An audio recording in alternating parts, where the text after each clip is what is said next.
विपक्ष के नेताओं ने, कांग्रेस के नेताओं ने क्या कहा? उन्होंने कहा कि विदेश नीति कारगर नहीं हुई, इसलिए अब ऑल पार्टी डेलीगेशन भेजने पड़े, विरोधी दलों के नेताओं की मदद लेनी पड़ी भारत का केस दुनिया को बताने के लिए। देखिए, हमारी स्थिति सदा से है, हम विपक्ष में थे तो मैंने बताया अटल जी नेतृत्व करने गए थे, हम सत्ता पक्ष में हैं तो सबको साथ में। विदेश नीति की बात जहां तक ये बताना चाहता हूं, 26/11 हमले के बाद 16 जुलाई 2009 को एक न्यूट्रल डेस्टिनेशन इजिप्ट के शर्म अल शेख में जाकर मनमोहन सिंह जी की सरकार ने, भारत और पाकिस्तान ने ज्वाइंट डिक्लेरेशन साइन किया। Anybody can go and check the press release of ministry of external affairs, government of India. वो क्या कहते हैं साहब? शांति वार्ता प्रभावित नहीं होगी आतंकवाद से।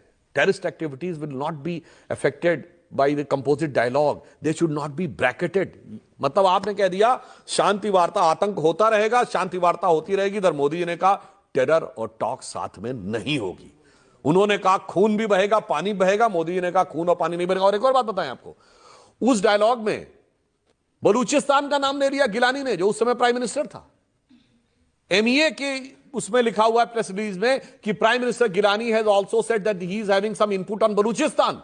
यानी भारत सरकार ने मान लिया कि अगर हम कह रहे हैं कि वो कश्मीर में इन्वॉल्व है तो हम बलूचिस्तान में इन्वॉल्व हैं। गजब की साहब फॉरेन की डिप्लोमेसी थी, ऐसी तो किसी को देखने को नहीं मिली होगी। और लास्ट में एक पॉइंट कहूं, जो इनकी डिप्लोमेसी फॉरेन की क्या थी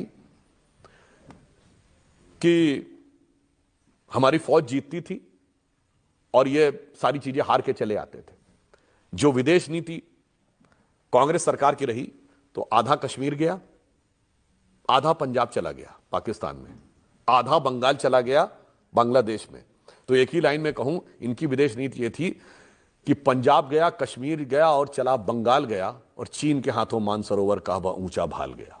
एक लाइन में समझ लीजिए सारी बात क्यों थी। और ये क्यों थी, कारण जानते क्या थी? एक पंक्ति में कहूंगा, हो चुकी यहां पर गूंज बहुत अब शांति शांति के नारों की, तो आवश्यकता है आन पड़ी तलवारों की झनकारों की।